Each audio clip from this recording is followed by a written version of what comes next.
আসসালামু আলাইকুম। মই আজি আহিছোঁ দক্ষিণ শালমাৰা বন্দিহানা ফেঞ্চি বাজাৰৰ ওচৰত এটা মিলাতুন নবীৰ এটা প্ৰগ্ৰামত।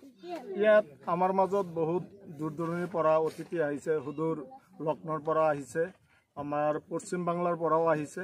এখেতৰ ওচৰত আমি মিলাতুন নবী সম্পৰ্কে কিছু বাৰ্তালাপ কৰিম। আজি আমাৰ মাজত দুজন মুক্তি আছে, তেখেতৰ ওচৰত আমি জানিম যে মিলাতুন নবীৰ যি আজি বিশ্ব নবীৰ জন্ম দিৱস, এই কোরআন আৰু কোন হাদিছত আছে, আমি এই বিষয়ে মুক্তি সাহেবৰ ওচৰত জানিম। আসসালামু আলাইকুম ওয়া রাহমাতুল্লাহি ওয়া বারাকাতুহু। ইন্নাল হামদুলিল্লাহ ওয়া শুকরুলিল্লাহ ওয়া সালাতু ওয়া সালামু আলা রাসূলিল্লাহ ওয়া আলা আলিহি ওয়া সাহবিহি সাইয়্যিদি ইয়া রাসূলুল্লাহ। সুপ্রিয় দর্শক শ্রোতা মণ্ডলী, যে যেখান থেকে দেখছেন সবাইকে আন্তরিক অভিনন্দন ও মোবারকবাদ। প্রিয় দর্শক শ্রোতা, আপনারা জানেন পবিত্র মাহে রবিউল আউয়াল, পবিত্র জশ্নে ঈদে মিলাদুন নবী সাল্লাল্লাহু আলাইহি ওয়াসাল্লাম, আল্লাহর হাবিব রাসূল পাক সাল্লাল্লাহু তাআলা আলাইহি ওয়াসাল্লাম এই 12 রবিউল আউয়াল মাসে ধরাধাম দুনিয়াতে তাশরিফ আগমন করেছেন। নবী পাক সাল্লাল্লাহু তাআলা আলাইহি ওয়াসাল্লামের আগমনে, শুভাগমনে আমরা ঈদে মিলাদুন নবী উদযাপন করে থাকি। কারণ রাসূল পাক সাল্লাল্লাহু তাআলা আলাইহি ওয়াসাল্লামের শুভাগমনে সাহাবায়ে কেরাম রিদওয়ানুল্লাহি তাআলা আলাইহিম আজমাইন তারাও ঈদে মিলাদুন নবী করেছেন। এবং কি হাদিস শরীফ রয়েছে, হযরত আবু বকর সিদ্দিক রাদিয়াল্লাহু তাআলা আনহু থেকে প্রমাণ রয়েছে, মান আনফাকা দিরহামান আলা কিরাআতি মাউলিদিন নবী সাল্লাল্লাহু আলাইহি ওয়াসাল্লাম কানা রাফিকি ফিল জান্নাহ। হযরত আবু বকর সিদ্দিক রাদিয়াল্লাহু তাআলা আনহু থেকে বর্ণিত যে তিনি বলেন যে কেউ যদি ঈদে মিলাদুন নবীতে 1 দিরহাম যদি খরচ করে, সে ব্যক্তি আবু বকরের সাথে জান্নাতে যাবে। তো রাসূল পাক সাল্লাল্লাহু তাআলা আলাইহি ওয়াসাল্লামের সাহাবায়ে কেরাম ঈদে মিলাদুন নবী করেছে। এবং কি আল্লাহ সুবহানাহু ওয়া তাআলা পবিত্র কোরআন শরীফে বলেছেন, কুল বিফাদলিল্লাহি ওয়া বিরহমাতিহি ফাবিযালিকা ফালইফরাহু হুয়া খায়রুম মিম্মা ইয়াজমাউন। আল্লাহ সুবহানাহু ওয়া তাআলা পবিত্র কোরআন শরীফে ইরশাদ করেছেন যে, হাবিব আপনি বলে দিন, আমার অনুগ্রহ, আমার রহমত পেয়ে তোমরা আনন্দ প্রকাশ করো। আল্লাহ তাআলা নিজে আনন্দ করার কথা বলছেন। রহমত এখানে বলা হয়েছে রহমত। কুল বিফাদলিল্লাহি ওয়া বিরহমাতিহি ফাবিযালিকা ফালইফরাহু হুয়া খায়রুম মিম্মা ইয়াজমাউন। এই রহমতের মধ্যে রয়েছে রহমাতুল লিল আলামিন। এই জন্য সেই নবী পাক সাল্লাল্লাহু তাআলা আলাইহি ওয়াসাল্লামের শুভাগমনে আল্লাহ যেহেতু খুশি হওয়ার জন্য বলছেন, সেই জন্য আমরা সেই শুভাতে আমরা নবী পাক সাল্লাল্লাহু তাআলা আলাইহি ওয়াসাল্লামের ঈদে মিলাদুন নবী উদযাপন করি। আর সবথেকে বড় কথা হলো এইটা যে আজকে আপনি দারুল উলুম দেওবন্দ মাদ্রাসা, যেখানে ভারতের মধ্যে সর্বপ্রথম যে মাদ্রাসা দারুল উলুম দেওবন্দ, সেই মাদ্রাসা প্রতিষ্ঠাতা যারা আশরাফ আলী থানভী এবং কি হাজী ইমদাদুল্লাহ মুহাজির মক্কি, কাসেম নানতবী, এনাদের পীর মুর্শিদ হাজী ইমদাদুল্লাহ মুহাজির মক্কি, তিনি তার কিতাবের মধ্যে লিখেছেন হাফতে মাসাইল। কিতাবটা নাম হলো হাফতে মাসাইলের মধ্যে 8-9 পৃষ্ঠার মধ্যে যে তিনি বলেছেন, मशरफ फकीर का यह है कि हर साल में अपने घर मिलाद मुनाकिद करता हूँ और कैम में लुत्फ लज्जत पाता हूँ। আমি ফকির ইমদাদুল্লাহ মুহাজির মক্কি আমার বাড়িতে প্রত্যেক বছরে 12 রবিউল আউয়াল মাসে আমার বাড়িতে ঈদে মিলাদুন নবী উদযাপন করি।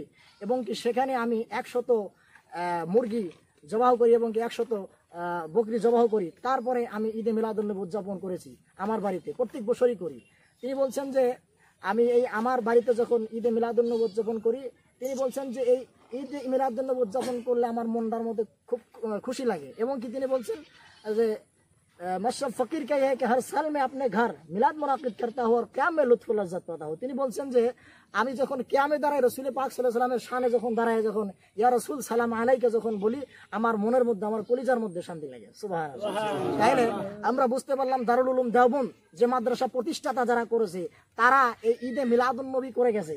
এখন যে এই দারুল উলুম দেওবন্দ থেকে যারা পড়াশোনা করে এসে যারা এখন বলতেছে এটা বেদাত, এটা শিরক, নাজায়েজ, তাহলে প্রথম শিরক বেদাতের ফতোয়া তো তাদের হুজুরের গায়ে লাগে, হ্যাঁ না? তো তাহলে ওনাদের হুজুর কি বলছে, এটা করছে নাকি? ওনাদের হুজুর বলছে, করছে, ওনাদের কিতাবে লিখছে। কিতাবটা হাফতে মাসাইল, হাফতে মাসাইলের মধ্যে আপনি পাবেন, তিনি লিখেছেন, ওখানে লিখেছেন। আরো আছে কিতাবের মধ্যে, আমি আরো কিতাবের মধ্যে বলে দিচ্ছি। সেটা হলো যে তিনি আল্লামা ইবনু হাজার আল মাক্কি আর নিয়ামাতুল কুবরার মধ্যেও তিনি বলছেন এই কথাটা যে আল্লাহর হাবিব রাসূল পাক সাল্লাল্লাহু তাআলা আলাইহি ওয়াসাল্লামের শানে ঈদে মিলাদুন নবী উদযাপন করা। তো আজকে শুধু খালি আমরা এই চরঞ্চলে বন্দিহানায় আমরা ঈদে মিলাদুন নবী উদযাপন করতেছি, সেটা নয়। আপনি সারা বিশ্বে দেখেন, আপনি আজকে নেট খুলে দেখেন, আপনি মক্কা দেখেন, মক্কার মধ্যে হচ্ছে, মদিনায় হইতেছে, তারপরে আপনি দেখেন মিশর, তারপরে দেখেন লন্ডন, তারপরে ইউরোপ, তারা তো জাপান। বলছে যে এটা মিশর থেকেই আবিষ্কার হয়েছে, না, এটা মিশর অন্য সকল রাষ্ট্র দেশ থেকে আসে না। সকল রাষ্ট্রতে হচ্ছে এই ঈদে মিলাদুন নবী। খালি আজকে আমরা করি নেই। আপনি আসামের, আপনি দেখেন আসামের উদালগুড়ি থেকে নিয়ে তারপরে বহু জায়গায়, আপনি গুয়াহাটিতে যান, হাতিগাঁও যান, যতগুলি দেশ আছে, আপনি এই আসামের মধ্যে যতগুলি এলাকা আছে, প্রায় এলাকায় মধ্যে আজকে জশ্নে জুলুস ঈদে মিলাদুন নবী আল্লাহর হাবিব রসুল পাক সাল্লাল্লাহু তাআলা আলাইহি ওয়াসাল্লামের শানে দরুদ সালাম হচ্ছে এবং কি ঈদে মিলাদুন নবী উদযাপন হইতেছে। তো আমার কথা হলো, এটা হাদিস এবং কোরআনের মধ্যে আল্লাহর হাবিব রসুল পাক সাল্লাল্লাহু তাআলা আলাইহি ওয়াসাল্লামের শানে এই ঈদে মিলাদুন নবী উদযাপন করার কথা স্বয়ং আল্লাহ নিজে কোরআন শরীফের মধ্যে ঘোষণা করেছেন। এই জন্য আমরা এই ঈদে মিলাদুন নবী যারা করে না, যারা বেদাত হারাম, কোরআন শরীফে করছে, অবশ্য আল্লাহ নিজে সূরাটা একটু বলে দিন। সূরা মারিয়াম 33 নম্বর আয়াত আল্লাহ নিজে বলছেন, সূরা মারিয়াম 33 নম্বর আয়াত আল্লাহ বলছেন, কুল বিফাদলিল্লাহি ওয়া বিরহমাতিহি ফাবিযালিকা ফালইফরাহু ওয়া খায়রুম মিম্মা ইয়াজমাউন। আল্লাহ তাআলা নিজে বলছেন যে হ্যাঁ হাবিব, আপনি বলে দেন আমার অনুগ্রহ, আমার রহমত পেয়ে তোমরা যেন আনন্দ উল্লাস করো। তাহলে এই রহমতের মধ্যে রয়েছে রহমাতুল লিল আলামিন। আমরা রহমাতুল লিল আলামিন নবীকে পেয়ে খুশি হয়েছি। সেই নবীর আগমনে, সেই নবীর শুভাগমনে আমরা খুশি হব না, আমরা কি বেজার হব? এই নবী যেদিন দুনিয়াতে আসে সেই দিন বেজার ছিল শয়তানে। নবী যেদিন দুনিয়াতে জন্মগ্রহণ করে সেই দিন শয়তান ক্রন্দন করেছিল যেন আল্লাহর হাবিব যেন দুনিয়াতে না আসে। এই দুনিয়াতে আসলে তাহলে আমার তো আর কোনো কিছু করার থাকে না। আমি যতই মানুষের মধ্যে বুদ্ধি দিব, মানুষকে গুমরাহ করব, কিন্তু আল্লাহর হাবিবের দামানে যখন যে ব্যক্তি থাকবে তখন সে আর গুনার মধ্যে যাবে না, লিপ্ত হবে না। আপনারা এই সূরাটা এতদিনও কেন জাহিরি হয় নাই? অবশ্যই জাহির হয়েছে, কিন্তু অবশ্যই জাহির হয়েছে, অবশ্যই এই ঈদে মিলাদুন নবী সেই যুগের থেকেই করতেছে। কিন্তু এই আসামের মধ্যে আপনি দেখেন প্রত্যেক বছরই হয়ে আসছে, কিন্তু হয়তো আমাদের এই ধুবড়ী ডিস্ট্রিক্টে হয় নাই, কিন্তু এবছর গত বছর থেকে হয়ে আসতেছে। আপনি দেখেন ওই দরং দেখেন, তারপরে দেখেন ওই উত্তর স্কুলে হয়তো আগে ফাতিহা 10 দহম, আগে সব জায়গায় হয়তো আপনারা দেখছেন না, কলেজে ইউনিভার্সিটিতে আপনারা দেখছেন না ফাতিহা 10 দহম আমরা পালন করছি। ফাতিহা স্কুল 10 কলেজ দহম, ইউনিভার্সিটি ফাতিহা 10 দহমটাকে বলা হয় পবিত্র জশ্নে ঈদে মিলাদুন নবী। কিন্তু আপনাদের প্রোগ্রামটা একটু ব্যতিক্রম দেখছি। হ্যাঁ, এবার ফাতিহা 10 দহম আমরা স্কুলে করছি, সেখানে কিছু গজল পাঠ হয়েছে, কোরআনের উপরে কিছু আলোচনা হয়েছে, সেটা ঠিক আছে। কিন্তু আপনাদের যেটা প্রোগ্রাম, এই যে মিছিল হয়ে বিভিন্ন অঞ্চলে ফ্ল্যাগ নিয়ে হোস্টিং করে যে কার্যসূচিগুলো করলেন, এটা আমরা দেখিনি। তার জন্যই আপনাদেরকে রাসূল পাক সাল্লাল্লাহু তাআলা আলাইহি ওয়াসাল্লাম দুনিয়া ধরাধাম দুনিয়াতে আগমন করছেন। সেই সুবাতে আপনি আগমন করবেন, খুশি হয়ে উদযাপন করতেছেন। এখন আপনি খবর শুনলেন যে আপনার ছেলে বিদেশে একটা চাকরি পেয়েছে, চাকরি পাওয়ার সাথে সাথে আপনি যখন এই চেয়ারেও বসে থাকবেন, আপনি হাততালি দিয়ে দাঁড়ায় যাবেন খুশিতে। তো যখন খুশিতে দাঁড়ায় যাবেন, তখন এই খুশিতে মানানোই রাসূল পাক সাল্লাল্লাহু আলাইহি ওয়াসাল্লাম খুশিতে দাঁড়ায়া আল্লাহর হাবিবের শানে, রাসূল পাক সাল্লাল্লাহু আলাইহি ওয়াসাল্লামের শানে দাঁড়ায়া আল্লাহর হাবিবকে সালাত ও সালাম জানান। এটা রাসূল পাক সাল্লাল্লাহু আলাইহি ওয়াসাল্লাম এর সাহাবায়ে কেরামদের সুন্নাত, সাহাবায়ে কেরাম রিদওয়ানুল্লাহ তাআলা আলাইহিম তাদের সুন্নাত। এবং কি আমি আরেকটা কথা বলে দেওয়ার জন্য বাধ্য, ইমাম জাজরি রহমাতুল্লাহ আলাইহি তিনি তার ফতোয়ায়ে জাজরিতে, ঠিক আছে, তিনি তার ফতোয়ার মধ্যে লিখেছেন, ওয়ালাউ লাম ইয়াকুন ফি যালিকা ইল্লা ইরগামুশ শাইতান ওয়া সুরুর আহলিল ঈমান। ঈদে মিলাদুন নবী অস্বীকারী সে হলো শয়তান। কারণ ঈদে মিলাদুন নবী যে করে না তার প্রত্যেক কোনো ফতোয়া নাই, কিন্তু যে বেদাত বলবে, হারাম বলে, শিরক বলবে, তার ইমাম জাজির রহমাতুল্লাহ আলাইহির ফতোয়া অনুযায়ী সে শয়তান। কারণ এটা আমি প্রথমেই বলে দিচ্ছি যে দারুল উলুম দেওবন্দের যারা শিক্ষক তারাও এই ঈদে মিলাদুন নবী উদযাপন করছে। আর সব থেকে বড় খুশির ব্যাপার এটা যে এই ঈদে মিলাদুন নবীতে আল্লামা আব্দুল হক মুহাদ্দিস দেহলভী এবং কি শায়খ মুহাক্কিক আব্দুল হক মুহাদ্দিস দেহলভী তিনি তার কিতাব আখবারুল আখিয়ার তিনি 624 পৃষ্ঠার মধ্যে একটা কথা লিখেছেন, দোয়া মোনাজাত বা কাজিউল হাজাত, এই অধ্যায়ের মধ্যে লিখেছেন যে लेकिन तेरी पाक जात की इनायत की वजह से सिर्फ एक अमल ऐसा है वो बहुत ही शानदार है, वो ये है कि हम महफिल मिलाद के मौके पर खड़े होकर क़ियाम करता हूँ, सलाम पढ़ता हूँ। तो रसूल पाक सल्लल्लाहु अलैहि वसल्लमेर मोहब्बते केउ যদি দাঁড়ায় দেয়, সালাম করে, শান গায়, তো এইটা কোনোদিনও বেদাত বা হারাম হইতে পারে না। যদি বেদাত হারাম হয়, সর্বপ্রথম বেদাত ভালো কথা মনে করছেন যে এইটার উপরে এই যে আমরা যে বসে বলি, বসে করি, আমরা তো ছোট থাকতে দেখছি যে সবাই যারা থেকে মিলাদ পড়ছি, দরুদ শরীফ পড়ছি, কিন্তু বর্তমান শুনতেছি সেটা ঠিক না, জায়েজ না। হ্যাঁ, জায়েজ না। কিন্তু এইটার বিশ্লেষণ আমি দিতেছি যে তাদের হুজুর তারা করলো, তাদের কাছে বেদাত হইলো না। তাহলে বেদাতের কাছ থেকে যখন সার্টিফিকেট নিয়ে আপনি মৌলানা বলবেন লোকদেরকে, তখন কি আর সেই আপনি মৌলানা টিকবে আপনার? না, টিকবে না। কারণ বেদাতি যদি প্রমাণ করতে হয় আপনাদের শিক্ষককে আগে বেদাতি প্রমাণ করতে হবে। তো এই জন্য এটা বেদাত না, শিরিক না, হারাম না, নাজায়েজ না। এটা রাসূল করিম সাল্লাল্লাহু আলাইহি সাল্লামের যারা আশিক, রাসূল পাক সাল্লাল্লাহু আলাইহি সাল্লামকে যারা ভালোবাসে, মুহাব্বত করে, তাদের জন্য এই ঈদে মিলাদুন নবী, আলে বায়তের জন্য, আলে বায়তেরকে যারা ভালোবাসে এবং কি নবী পাক সাল্লাল্লাহু তাআলা আলাইহি সাল্লামকে যারা ভালোবাসে, এই ভালো যারা বাসে সাহাবায়ে কেরাম ভালোবাসতো। শুধু তাই না, হাদিস শরীফে আছে যে হাসান আল বসরি রাদিয়াল্লাহু তাআলা আনহু তিনি বলেছেন, উদিতু লাউ কানা লি মিসলু জামালি উহুদিন জামান ফালফাকতুহু আলা কিরাআতি মাউলিদিন নবী সাল্লাল্লাহু আলাইহি ওয়াসাল্লাম। এই কথাটা আপনি কোথায় পাবেন? আর নিয়ামাতুল কুবরা আল্লামা ইবনু হাজার আল মাক্কি 9 নম্বর পৃষ্ঠার মধ্যে আপনি এই কথাটা পেয়ে যাবেন। তিনি বলছেন যে ইমাম হাসান আল বসরি তিনি বলতেছেন যে আমার কাছে যদি ধন সম্পদ এত থাকতো যে পাহাড় পরিমাণ, ওইটা আমি আমার নবীর ঈদে মিলাদুন নবীতে আমি উদযাপন করতো, ওই ঈদে মিলাদুন নবীতে আমি খরচ করে দিতাম। তাইলে বোঝা যায় যে এত বড় হাদিস থাকা সত্ত্বেও আল্লামা ইবনু হাজার আল মাক্কি তিনি তারা নিয়ামতুল কুবরার মধ্যে তিনি উল্লেখ করলেন। তার এই সমস্ত চোখে তার যাদের ঠাটা পড়েছে তারা কি দেখে না এই সমস্ত হাদিস? আমরা বলি যারা এই সমস্ত হাদিস আপনারা বলতেছেন বেদাত, হারাম, শিরিক, আপনারা আসুন, বসুন, আমরা হাদিস থেকে প্রমাণ করতে রাজি আছি। আমরা হাদিস থেকে প্রমাণ, কোরআন শরীফ, হাদিস শরীফ থেকে এই ঈদে মিলাদুন নবী এবং মিলাদ কিয়াম এটা আমরা প্রমাণ করতে ইচ্ছুক ইনশাআল্লাহ। আমি এখানে বলে আমি আপনাদের उस मौलाना बोला था जो कोई हदीस में नहीं है जो नबी का बर्थडे, नबी का जन्मदिन, कोई किताब, कोई हदीस में नहीं है। ये फेक हदीस, गलती हदीस, बनाटे हदीस यही बोला है। इसके लिए आप क्या बोलता है? औज़ु बिल्लाहि मिनश शैतानिर रजीम, बिस्मिल्लाहिर रहमानिर रहीम। सैयद मोहम्मद आबिदी शहर लखनऊ से हैं और मैं बहुत अपने लिए फ़ख्र महसूस करता हूँ, गर्व महसूस करता हूँ कि आज जब मैं सरज़मीन बंगाल पर आया तो मुझे मालूम हुआ कि आसाम के कई इलाक़ों में मीलादुन नबी और रसूल पाक की विलादत के जश्न मनाए जा रहे हैं। तो हमें भी शौक़ हुआ कि हम भी आसाम में आएँ और अपने उन भाइयों से मिलें जो अपनी तमाम तंगदस्ती, फ़ख्र और मुश्किलात के बावजूद अपने कलमे का जश्न मना रहे हैं। ये सही मानों में जश्न मीलादुन नबी के साथ साथ इस बात का भी है कि हमको अंधेरे से रोशनी मिली है। हमको इस बात की, अल्लाह की बारगाह में हम इस बात का शुक्राना अदा कर रहे हैं कि हमको जहालत से तालीम मिली है, हमें जहालत से इल्म मिला है। अगर रसूल पाक इस दुनिया में ना आए होते तो हमको जहालत से निजात नहीं मिल सकती थी, जहालत से मुक्ति नहीं मिलती, शिर्क से मुक्ति नहीं मिलती। लिहाजा रसूल पाक ने इस दुनिया में आकर, अल्लाह पाक ने जब रसूल को इस दुनिया में रसूल बना करके भेजा तो कुरान में इरशाद फरमा रहा है, मैंने मोमिनीन पर मिन्नत की है, एहसान किया है कि तुम्हारे दरमियान हमने नबी को मबूस किया।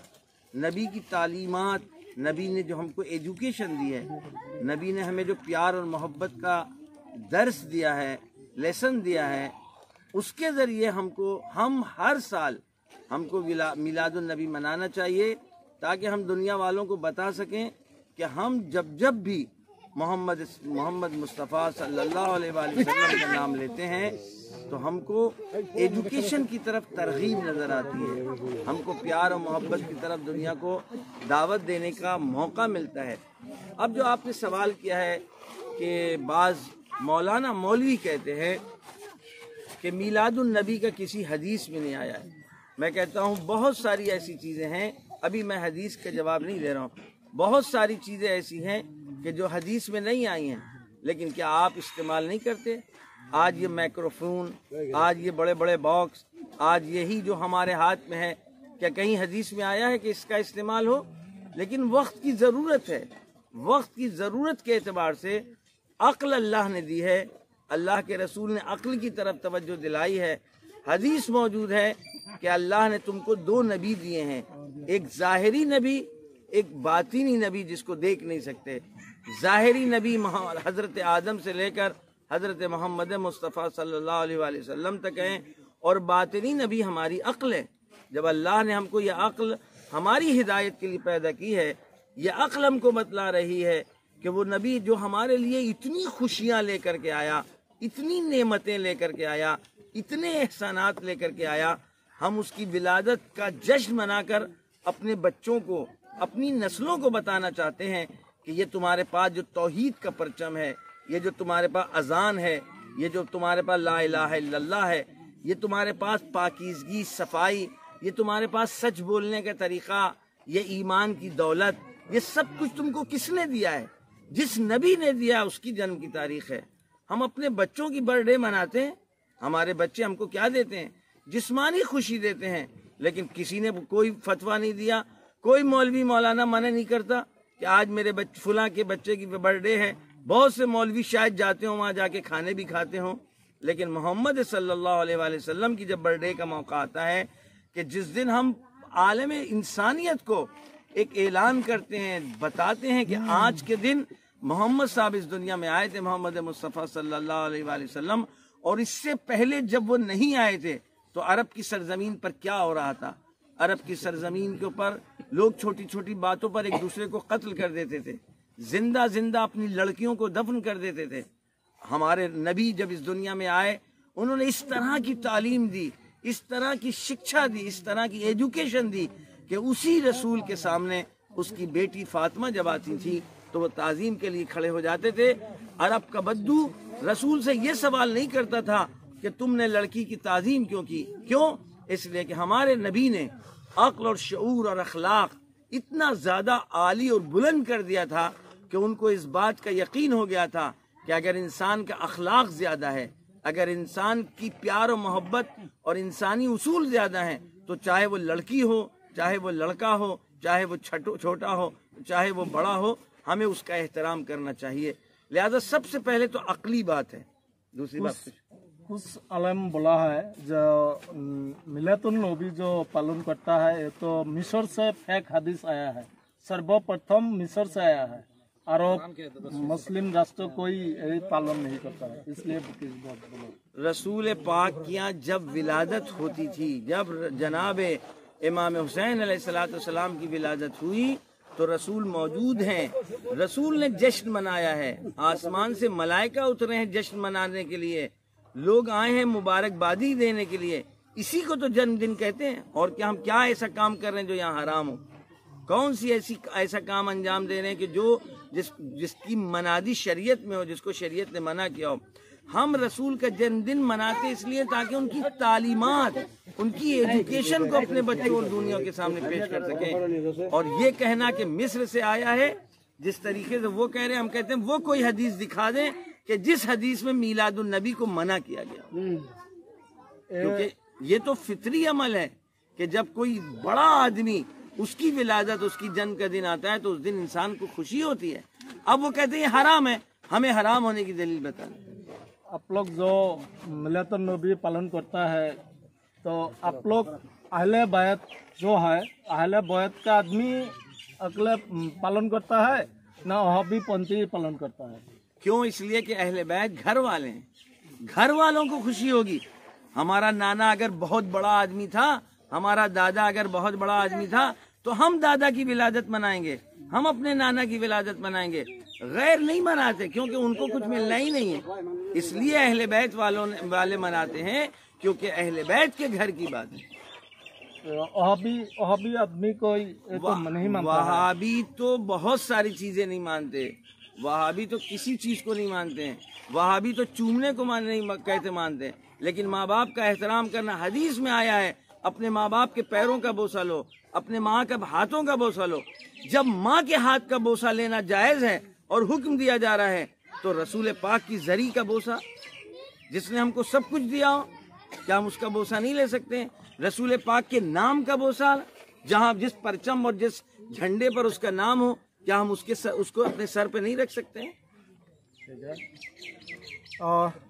আমি আজি আপোনালোকে শুনিবলৈ পাইছে যে মিলাদুন নবী উপলক্ষে সুদূৰ লক্ষ্ণৌ আৰু দিল্লীৰ পৰা আমাৰ কেইজনমান মেহমান আমাৰ দক্ষিণ শালমাৰাত আহিছে।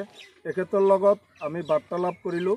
আপোনালোকে শুনিলে যে আজি ফাতেহা 10 দহমৰ উপলক্ষে আজিৰ দিনত মিলাতুন নবী অৰ্থাৎ হজরত মোহাম্মদ সাল্লাল্লাহু আলাইহি সাল্লামৰ জন্মদিন আৰু মৃত্যুদিন দুটাই জন্ম আৰু মৃত্যু 11-12 জন্মদিন উপলক্ষে আজি এখেতে হুদুৰ লক্ষ্ণৌৰ পৰা আহি পালন কৰিবলৈ লৈছে এখেতৰ পৰা আমি কিছু বাৰ্তালাপ শুনিলোঁ আমিও মোৰ লাইফতো মই ইয়াত প্ৰথম পাইছোঁ যে এনেকৈ এটা ৰেলী লৈ হজরত মোহাম্মদ সাল্লাল্লাহু আলাইহি সাল্লামৰ নীতিৰ ওপৰত তেখেতে 2-3 কিলোমিটাৰ খোজকাঢ়ি তেখেতে হদল বোলে হজরত মোহাম্মদ সাল্লাল্লাহু আলাইহি সাল্লামৰ নামত মিৰবজ পালন কৰিলে এইখিনি আজি আমাৰ সাক্ষাৎকাৰ আছিল